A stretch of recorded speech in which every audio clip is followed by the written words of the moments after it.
Right. Three, two, one. Back at it here on the Alaska Sports Talk podcast. So glad to have you along wherever you might get your podcasts.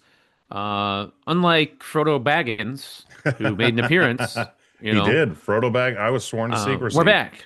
So, but were you really? So you knew about this thing for a long time? I I did. I knew Elijah about Wood. this. I knew about this for I think it's been about 3 weeks now. Oh, really? But Oh, yeah, wow. yeah, he was coming up with this DJ thing that he's doing right now, and we knew that we were going to get him to drop the puck because of the relationship we have with Showdown and Wolverine staff, and there's a lot of cross work there and stuff. So we knew we unless he canceled the show or something like that, we were going to be able to Right. get him to do the puck drop. But we were told, hey, let's keep this more on the down low. And I was like, all right, fair, we can do that. So there were when we didn't let anybody know. The only people that knew were some of the full-time staff, even the game day staff for the Alaska Airline or for the Wolverines didn't know. And then we handed out the sheet for the announcing script and the order of events and all that kind of stuff. They're like, oh, wait, what? Elijah Yeah. Wood? What? Yeah. Yeah, it was pretty wild.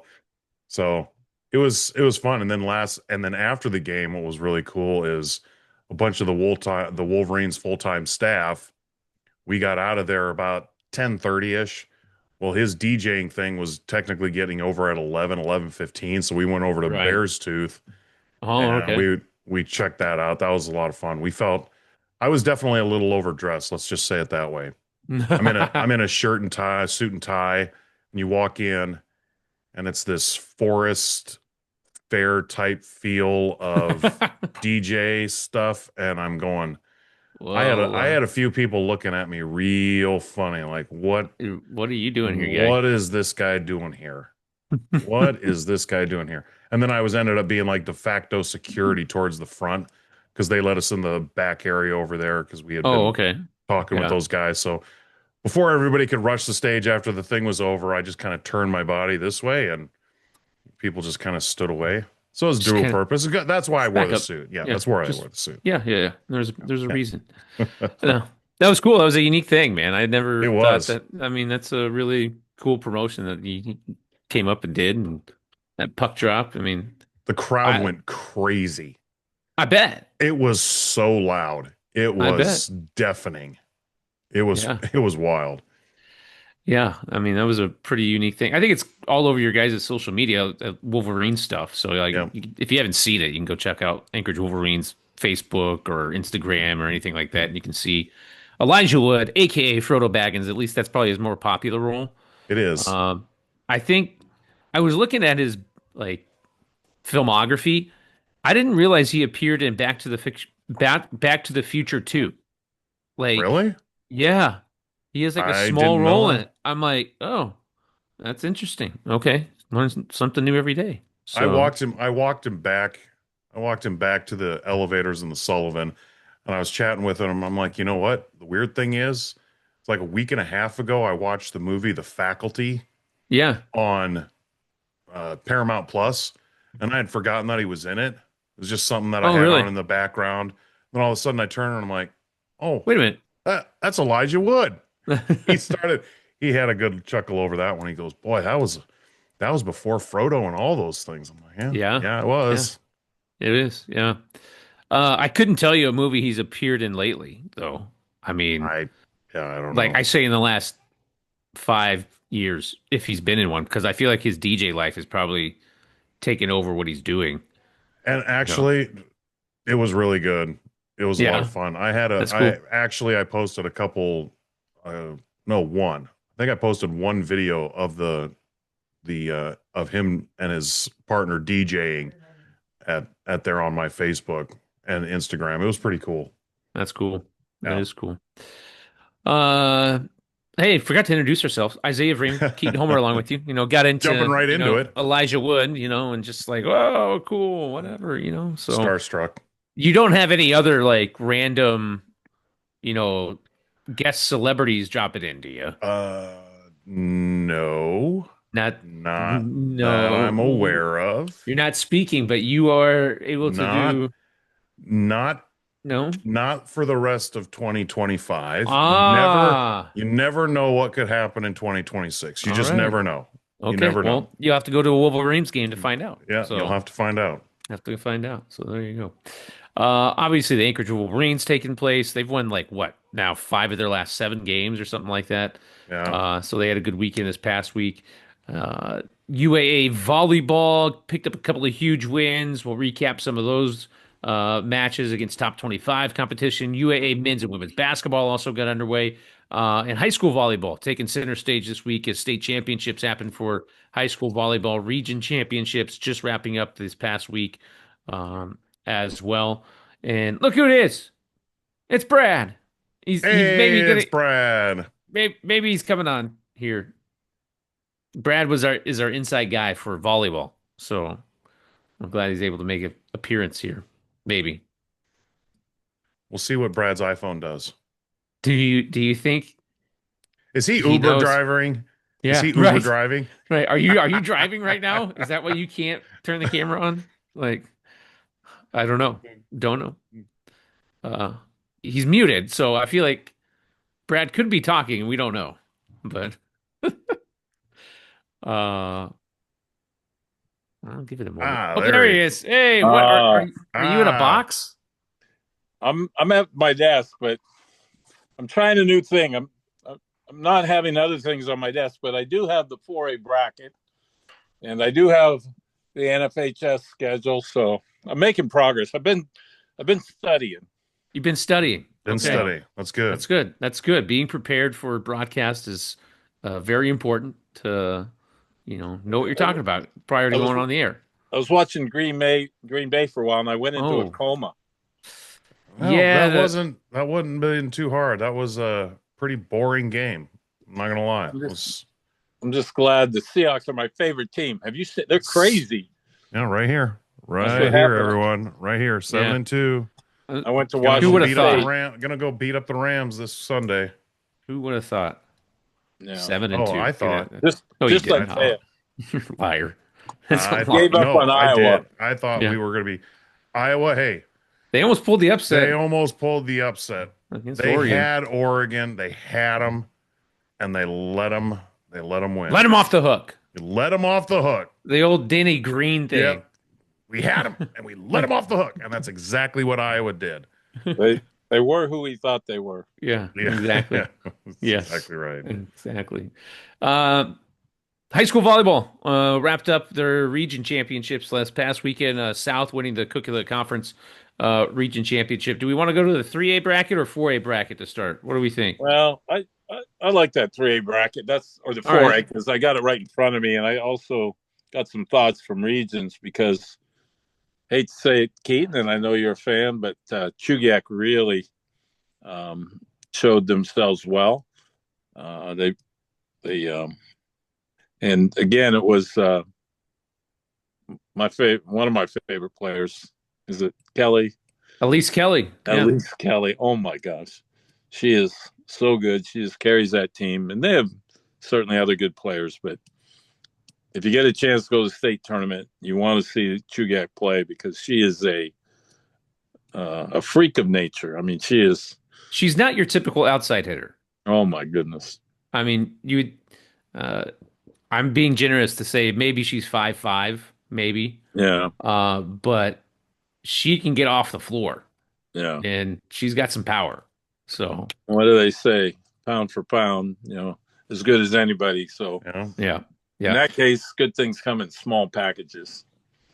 But the reward for them in coming in third is to play South in the first round. So that's why you're glad it's a double elimination tournament. But on that top side of the bracket, another thing is there was an idea that one side of the bracket was easier than the other, but in the Valley Conference, as I like to call it, Saltana beats Colony in the fifth game 30-28. So if you're playing Saltana in the semis, it's not like you're getting a break playing Colony. And the way it lines up, South will play Saltana if the team's expected to win. and Diamond will play Colony again in the same situation. And you just can't say that any team has it made, or, once you get to that Final Four, that bracket's going to, you can, I guess, roll the dice or draw them out of the hat, but those teams will be the four best teams. Yeah, I mean, you take a look at this bracket here in the 4A. You mentioned Soldotna. Soldotna had a terrific regular season. They went 7-1 in conference play to win in the regular season the Northern Lights this year. Taking on service in the opening round, 10 a.m. match. I mentioned that South Chugiak matchup. They played most recently in the region tournament, right, Brad? After Chugiak defeated Diamond, Chugiak played South, I believe. Is that correct? Yeah, that was the finals of the undefeated. So Right. they get back, and then Diamond had to work their way back through service, who they played pretty well against. And then Chugiak was another big hill to climb. I think the average score there was like a 25-22, and Yeah. it was 3-0, but Chugiak led 21-16 one time. So, it wasn't that Chugiak played bad, and it wasn't that 3-0 was a clear reflection of how that match really was. So, Yeah, I agree with that. Yeah. So, are we at all surprised that Wasilla didn't make it in the state tournament? well, I think what it came down to is, the two teams that went in the finals, they're two very good teams. Yeah. And my understanding is Wasilla and Service didn't play. So it eventually or essentially came down to Wasilla versus Service. And I think a lot of the people in the know seem to think that Service had the edge. I guess the other thing is, and I'm not sure exactly why it happened. I hope that not everyone who was in on it is watching this podcast, but for South to play Chugiak, that's different than, I got it right here, than Soldotna playing Service. I mean, I think Yeah. Service, that's a more winnable game to them, and they're the at-large. So I never felt good about the at-large team getting a favorable spot. It's not a huge thing, but it's Yeah. No, it's a thing. I mean, I understand where you're coming from in terms of, you know, this is where I think maybe seeding would come into play, right? yeah. And they don't seed volleyball, right, Isaiah? We were kind of talking That's about that's how this all correct. works out. I was telling Keaton this before we jumped on that, I already had a couple emails about that, how volleyball needs to be seeded and all that. I think a lot of people are in favor of that, Isaiah, but it's problematic. It's hard. Those teams from out of town, they want to come to the tournaments. The tournaments are not regular games. I mean, there's a lot of moving parts. Well, and that's why I had always been a proponent of, you can do an RPI for volleyball, you just can't do the mini matches. Best 3 of 5, the regular ones, or the 2 of 3s. There's a way to do that in that RPI system. And if you take those into account, then you can do it. But then people are like, well, the tournaments, we have to have the tournaments. We have to have the tournaments. So it gets rid of, not doesn't get rid of, but it makes those other tournaments then where it's a 1 match to 30 or maybe 2 sets to whatever. It makes those not meaningless, but not as important. So people have been worried, well, if you do that, then those tournaments will go away. Well, maybe some of them, but I don't think all of them would. Yeah. Or I they think get it's or they get tweaked to match more of that criteria where it's easier for teams then to come and have more data for these types of matchups. I think it's a fine line, because when you bring a lot of teams to a tournament, you want them to play as many as possible. But if those are counted, maybe somebody could squeak by somebody, or if you go to a tournament to find out about your team and play a lot of people, this kind of, you got to consider all those things. But I think the bottom line is, if you want fairness in the tournament, you need to find a way to seed teams. I think it all boils back down to, I know some years coaches want one thing, another year coaches want another thing. It just depends on Sure. what what do they want at that certain year, which I understand. They're fighting for that year. They've got tunnel vision for that year. I get it. Mhm. But that being said, if that's the priority for the state tournament to be seeded, then some of the regular season things are going to have to change. If that's not the case, and you'd rather have that focus on the regular season and those mini games or whatever you want to call them, well, that's fine. But then just know on the flip side that the state tournament seating is going to be a little different. I think can you do both? Yes. But I think the coaches have to decide, and the ASAA ultimately and the board, where does that emphasis lie? Where does that lie? What do you want it to be? Yeah, I mean, we could go rounds and rounds here Oh, about how this absolutely. whole, thing could work out and whatnot, and that's just not the case. So, I mean, but I think it's good for people to know that it's not a 1 through 8 type seating for Nope. volleyball. So when you're thinking of it like that, it's not the traditional tournament, how it's put together. So just keep that in mind in terms of, um, you know, when you look at the brackets, it's not 1 versus 8. It's not 2 versus 7. It's not any of that. Nope.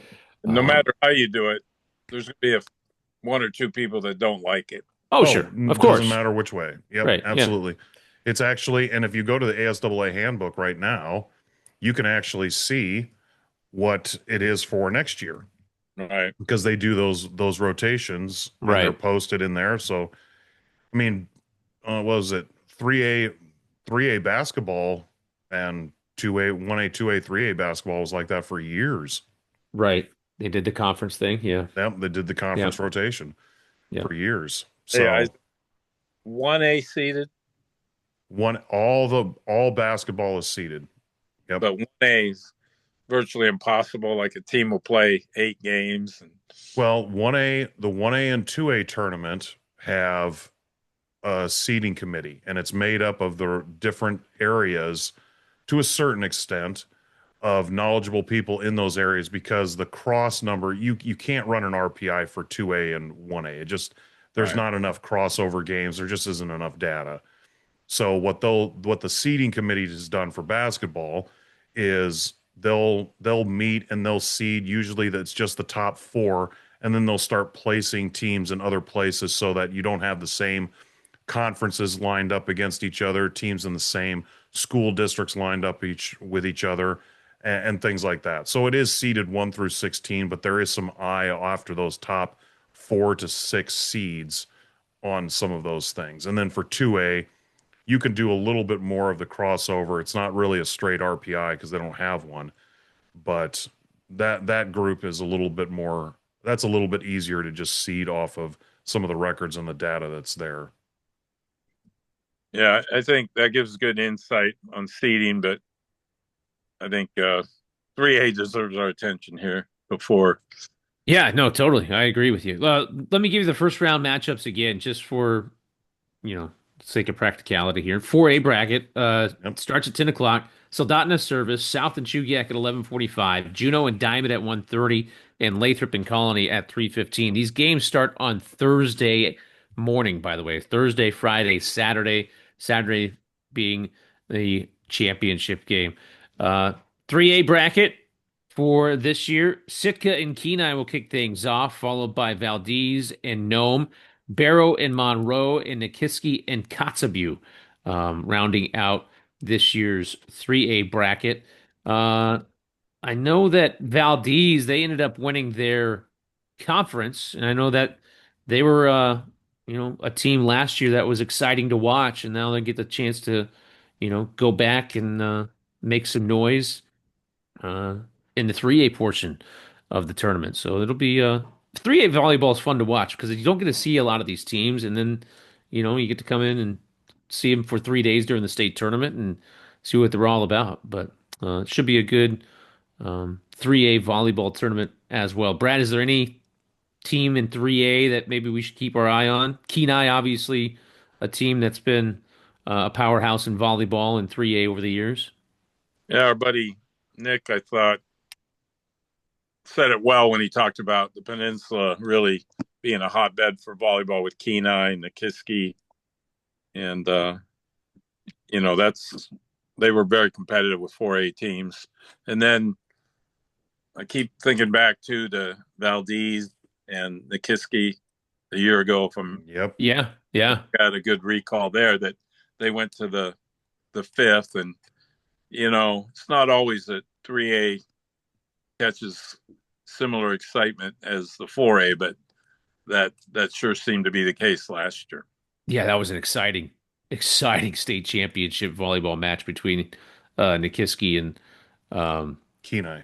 Keen or was it Kenai? Nikiski Sorry. Valdez went 5 games too. Yeah, Nikiski Valdez, right. Earlier in that morning. That's And right. it was That's wild what it was because Nikiski had to battle back through, beat That's it. Valdez Yep. in that third place. Then they ended up going against Kenai and then taking Kenai to 5, winning, and then the IF game. Both Right. 3A and 4A went to IF games last year.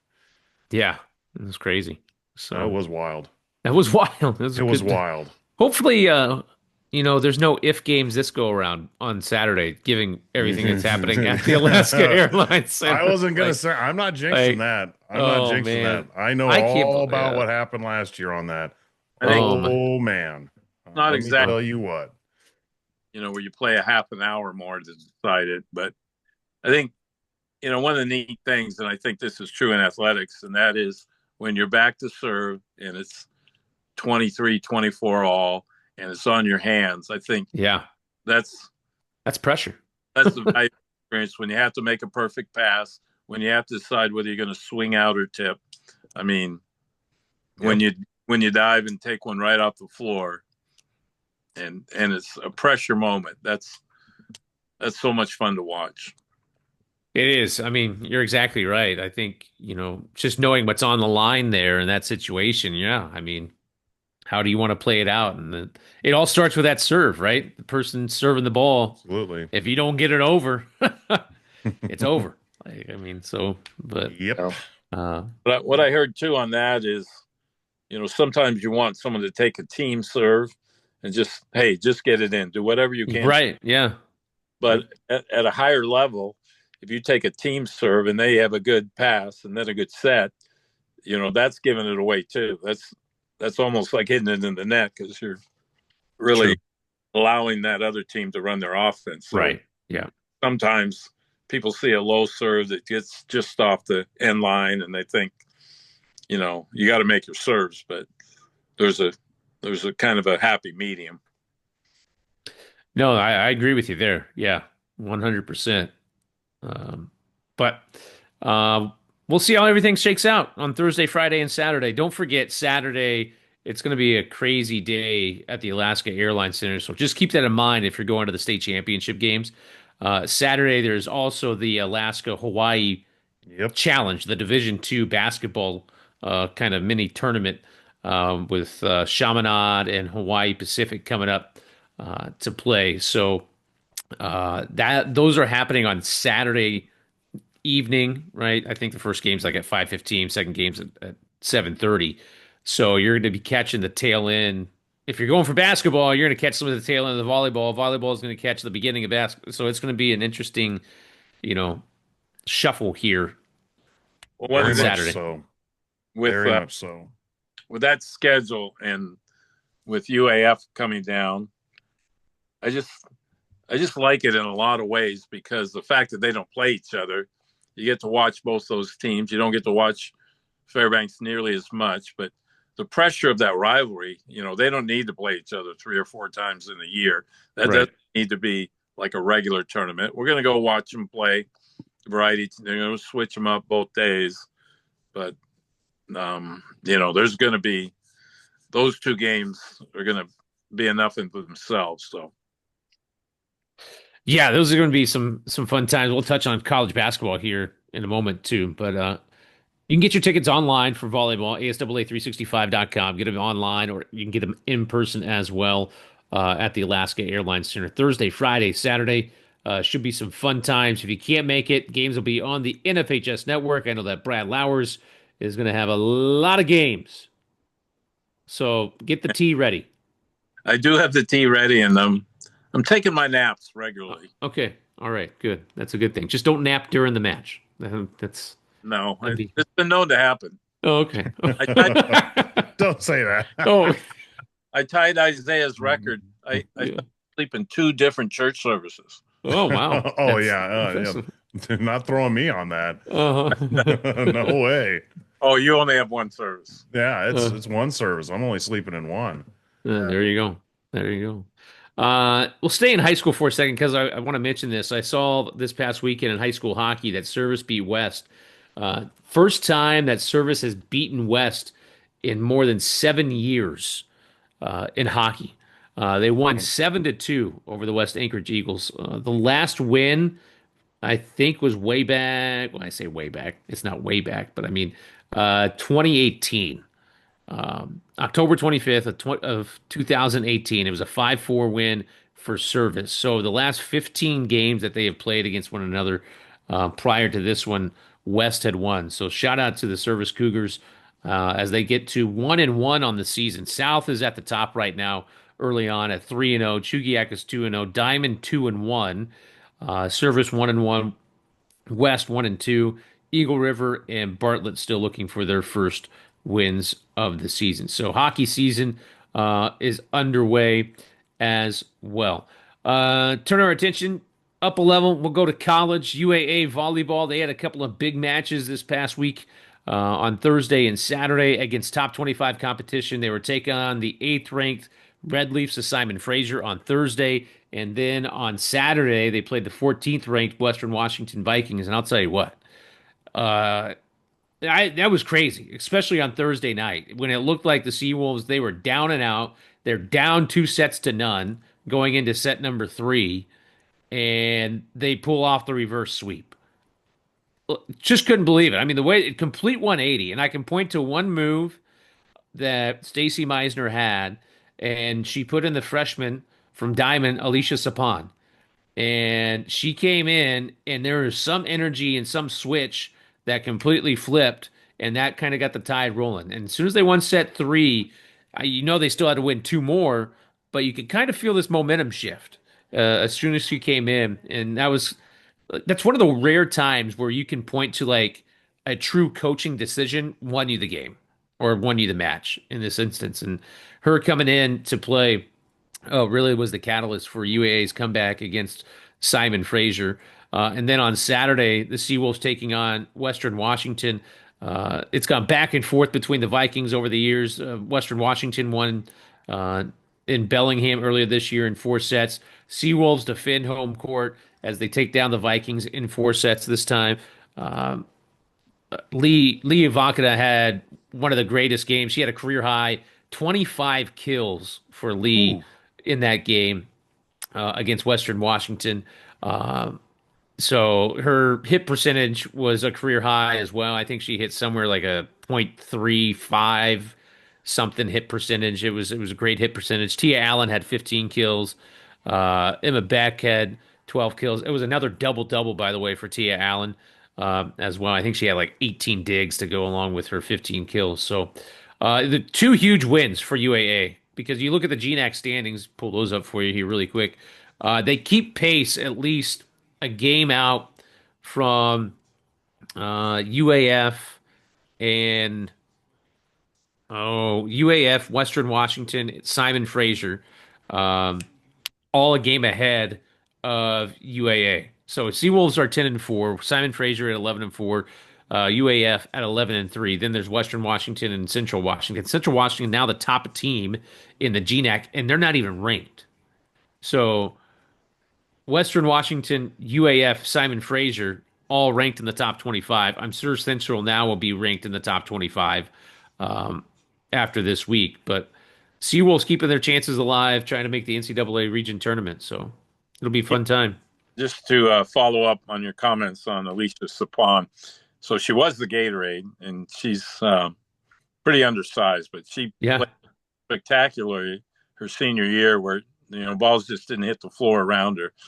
But one of my favorite moments came even, I think, back when she was playing JV. And you know how it is in volleyball, the ball bounces everywhere. And sometimes Isaiah and I are on the baseline and we go, "Oh, I got one. No, it's 2-1." We get the loose balls. But here was a ball that rolled into the far corner and nobody moved. Nobody moved toward it. The lines people, people were kind of looking at it. It was like an oil painting. And she was on the bench and she just got up and she just started sprinting. And she went and got that ball on the far side in the corner.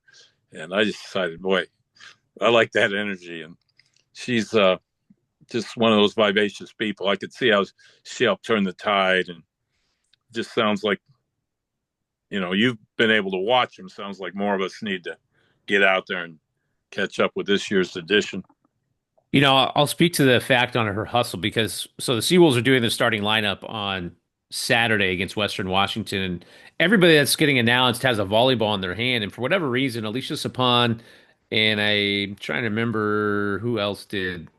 Um, Somebody else for UAA had basically their volleyballs that are UAA volleyballs that they hand out to the crowd to throw them up there, right? And Alicia Sapon didn't get announced, and so she's got this volleyball that she's supposed to throw into the crowd, and she's looking around, and you see her bolt right out of the gate up the steps and like give the volleyball to somebody in the crowd, and then run right back to the huddle. And I was like, wow, that's impressive. Like that's some dedication. Like never seen anybody move that fast. Like, all right, cool. But yeah, she's a go-getter, that's for sure. So she's been fun to watch, especially as a freshman. She's got a lot of good years ahead of her at UAA, that's for sure. She stepped up on Saturday against Western Washington because the Seawolves were without Madison Galloway, who's their libero, and she was playing libero for UAA on Saturday. So had to step up in that spot. So not a role that she had played really this year for UAA, but Coach Miser's like, we need somebody. There she was. So it worked out great. Got a win. Back-to-back top 25 wins for UAA on the volleyball floor. It was a busy day on Saturday in terms of not just volleyball, but basketball. It had two basketball games as UAA women got their basketball season underway this past Friday and Saturday. Same with the guys as well. The women's basketball team picking up wins against against Northwestern University out of Kirkland. And they looked impressive. They put up 107 points. They won their first game 107 to 82. I said this during the broadcast. The way they get up and down the floor and how many shots they take in a game, it reminded me of like Billy Tubbs in the 80s at Oklahoma. Like, we're going to put up 85 shots and we're not really going to play great defense. They played okay defense. They forced like 20 something turnovers, but in the second half, the defense kind of faltered a little bit, but it was an exciting show to watch. That's for sure. The offense, I think they put up somewhere in the neighborhood of like 70 something shots from the field in that game. It was like 76, 77 shots. And they only allowed like 56 shots or something like that. But there's it's interesting. Factors working in that area, I think. One is, the team plays well, and right. And then the other thing is just plain old good scheduling. So you gets you off to a good start. Yeah, you're playing an NAIA opponent. I'll give you that. They play a Division II, their first Division II opponent coming up this week. They go down to Hawaii. We tried to get on that trip. I wanted to really go. And play at Hawaii Pacific and at Chaminade. Yeah. Games taking place in Honolulu. And then they come back on November the 18th to the Alaska Airlines Center and play a rare Tuesday night game against Hawaii Hilo. So, but I think it was right, Keaton, that they just offered you a canoe to go to Hawaii. I mean, what do they expect? I'll pass. I'd rather take the plane, So, but a little faster. Weather's probably a little better, Stay a little drier. But the big thing on Saturday against Northwest University was Elina Mack. She broke the school record for most made three-pointers in a game. She knocked down 10 threes in a game. She had 41 points as well, which tied the all-time mark by a UAA player for most points in a game. as well. So Elina Mack, impressive start to her senior year for sure, with that 41 point performance when the Seawolves won 100 to 57. You got to like Elina Mack, and as a returner, one of the few returners, really the main cog, and Yep. you just kind of wondered how she's going to perform and being in the spotlight, and she's just so likable. You know her, Keaton. You've seen her, and to have her have success, she already is an Alaska favorite. So, for her to do well like that, that's good news for her, good news for the Seawolves, and really good news for the Seawolf faithful. Yeah, it is. It is. Talking about those shots, by the way, on Saturday, the Seawolves 36 of 91 from the field. 91. That's a lot of Like shots. 39 of which were threes. Those are Buddy Bailey numbers. Like Northwest was 21 of 66 from the field. So, I mean, the Seawolves, I mean, they got the ball and they were not afraid to shoot. They did not use a lot of shot clock. Uh, they got up shots early and often, and that's how I think they might try to win a lot of their games this year. You know, just flat out outshoot you, and hope that our shots start falling more than yours do. So it'll be interesting. It'll be interesting. I talked briefly with Matt Toon after the game, and he's saying, "Yeah, we got a lot of work to do to rectify some stuff in the second half of how we play defense in the last two games." But it's two games in, man, and Yeah. he's won both of his games to start. So we'll see what happens against Division Two competition. But so, Work go ahead. so much on each area, and you can see where they're concentrating the offense. And I think if you play defense and you change up a little bit, maybe you get away with finding something that they can't operate against. But everybody knows you at some point you got to crank up the defense. Yeah, yeah.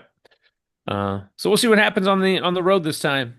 This weekend, Seawolves taking on Hawaii Pacific and Chaminade. Those games are on Friday and Saturday. 7 o'clock start time on Friday against Hawaii Pacific and 6 p.m. against Chaminade. You can follow live online at GoSeaWolves.com. UAA men able to bounce back after they lost their first two regular season games down in Florida. They defeat an NAIA opponent as well, Evergreen State. The Gooey Ducks, maybe one of the best nicknames in college athletics. It's a good one. It's a pretty good one. Pretty good one. That's a good one. It's solid. Yeah, Solid. it's pretty good, pretty decent. Seawolves won 85 to 58 and 80 to 48 on Saturday afternoon. Seawolves looking great. The transfer, Cookie Machar, that guy is impressive. Him coming in is going to be a huge help for UAA. He had 19 points in 26 minutes on Saturday, and he could have had easily more points and minutes if Rusty had him in the second half. I think he only played like 6 minutes in the second half, and then he sat a majority of that second half. But UAA, it's a good mix of transfers and guys coming back. They had 6 transfers coming in, 6 guys coming back this year. So the squad is looking solid, and we'll see how things go on Saturday when the Alaska Hawaii Challenge presented by Alaska Airlines takes place. When they play Hawaii Pacific. Remember, Hawaii Pacific, a team that we briefly mentioned in last week's episode, they beat Boise State a couple of weeks ago. Yeah, I heard. So we'll see how things go for UAA against Hawaii Pacific, but I think their defense is once again going to be their calling card. They forced numerous turnovers against Evergreen State, pulling up the box score from Friday. Oh, come on. There we go. Yeah, Evergreen State, they've turned the ball over 27 times, 7 of which were caused by Machar. He had 5 steals and a couple of other tip passes that you don't see in the box score that he caused on turnovers. But yeah, guy's going to be amazing for sure. So he'll be a fun one to watch. And then he throw in Some of the other guys that we know, Bishop Tosi, Hassan Harrington, Elijah Mobley's getting some good playing minutes coming off the bench on Friday, got the start on Saturday. He's a fun guy to watch. He had 12 points on Friday in 22 minutes. Uh, so team's looking solid. I think there's some good pieces there for Rusty Osborne. And it's also nice to see Lyman Simmons, the 6'10 sophomore, coming back after he redshirted last year, chipping in with some points as well. So I think, one thing is, seems like the last 2 years, right at the end of the games, with some exceptions, a ball's rolled up, plays happen here, somebody hits a three, and there's been a lot of close games and a lot of parity. And yeah, this year's team certainly has the potential to play and win close games, and that could lead to a big jump. But I think the conference is, you can't take a night off in this conference. no, and not in the GNAC. No, that's for sure. Every night it's a battle, no matter who you're playing. That could be the last place team or the first place team.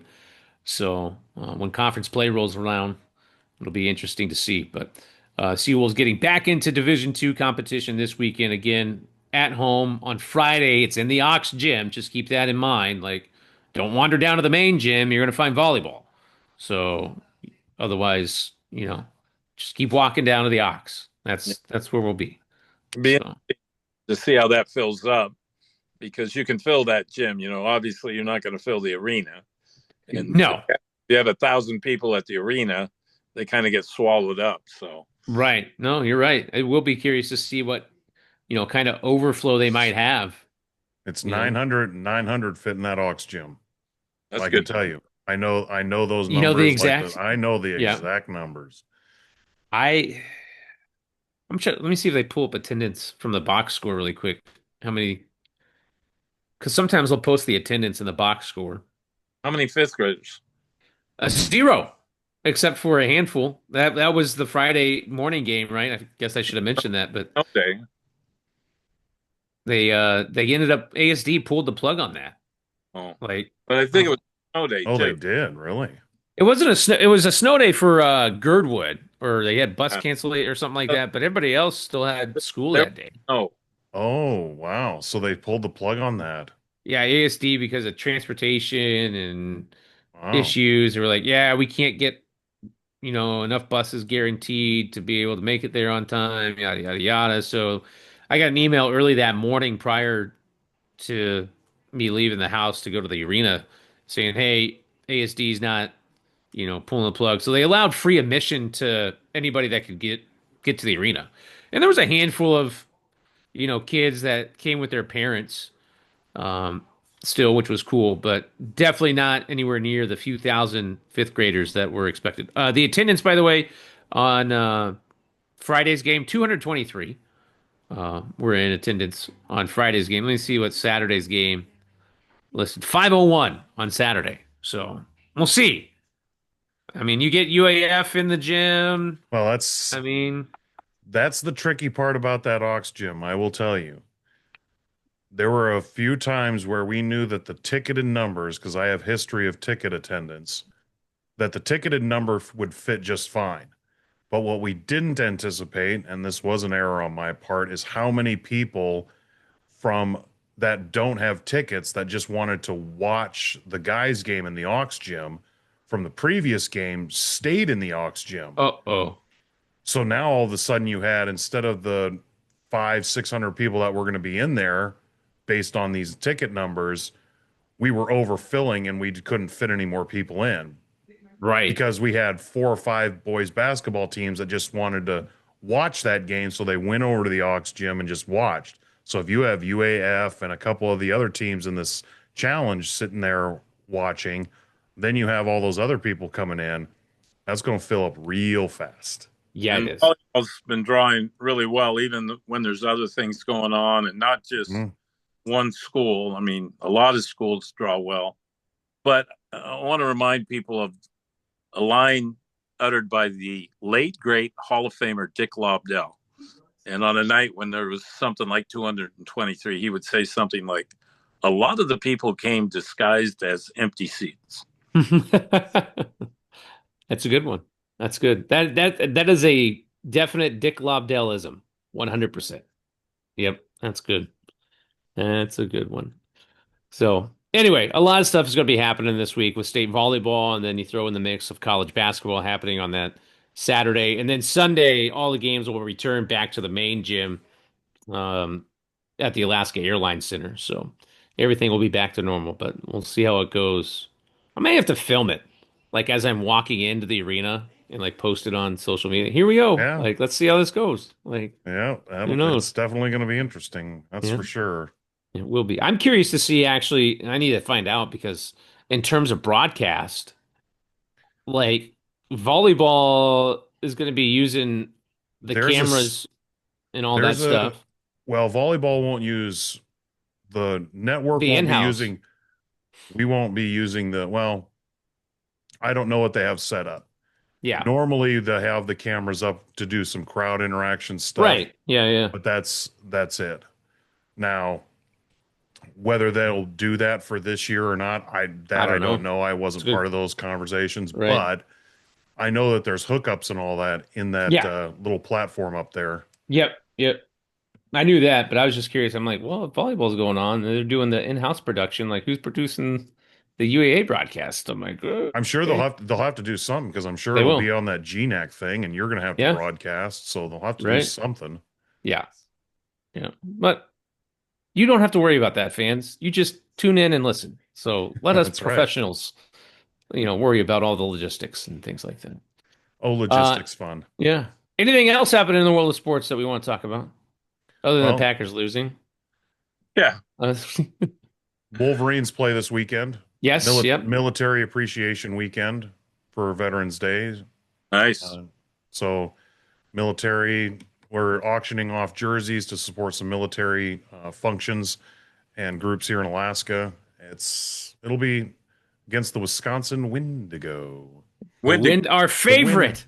the Yes. Wendigo. The Wendigo. So what- They Yes. actually just came off of upsetting the Minnesota Wilderness, the team that was ranked in the top 5 in the NOL the Yeah. last few weeks. They just swept them 2-0. Wow. Wolverines are coming off of playing. They've won 3 of their last 4 in the month of November, so they're looking much better and heading into a big collision course with Wisconsin coming up this weekend for military appreciation. It's going to be a lot of fun. Yeah, 7:30 puck drop from the 14th and the 15th. So Yeah. get your tickets, anchorageWolverines.com. And maybe somebody famous will drop a puck. We don't know this time. You just never know. Never And know. you'll never find out from me. Yep. Isaiah, the keeper of secrets. There you go. Well, Keith, That's Harry Potter. That's not Elijah Wood. Book us. so I don't. I learned about that because my daughter wanted to watch all the Harry Potters and I had never seen them. So I watched them with her and they're fine, I guess, for the kids. I Yeah. didn't do much for me, but I did learn a lot about wands and wizards and what is it, Quibbage or Quidditch or whatever? Quidditch. Quidditch. I Yeah. still don't get it. It's a very odd game, but I know, I guess count me in the minority, just like the double elimination bracket, but I would do that, if I were you. Uh, But I just I know- hate being right all the time, though. It's such a burden. It's such a burden to be right all the time. I think I can broadcast, just hear people screaming at the speakers right now. I Yeah. can just hear it. Well, I'm not screaming. So, Um, Brad, anything to say before we sign this one off? yeah, I don't know if you see the bright light behind me, but after the broadcast, I'm going to turn around. They're going to continue the interrogation, and I'm just try and be quiet. And if I'm not sure what to say, I might just come up with like a Wendigo, something like that. There you go. Hey, that gets you out of trouble. It- There you go. It's fun to say. The password is, yeah. It's kind of like Francisco. Yeah. Oh, What that's was fun to say. The Yeah. nickname you said earlier. What's that? It was one nickname you said earlier. One nickname. like one of the opponents or mascots or Wendigo. No, it's Evergreen State, uh, the Gooey Ducks. The the gooey gooey. ducks. The Gooey Ducks. Yeah. Gooey ducks. That's those all mixed together. They belong on their own list. Wendigo, Gooey Duck. I'm sure we'll cross some other, interesting. Half-breeds. Yeah, there you go. Throw in Antioch. Yeah. Yeah.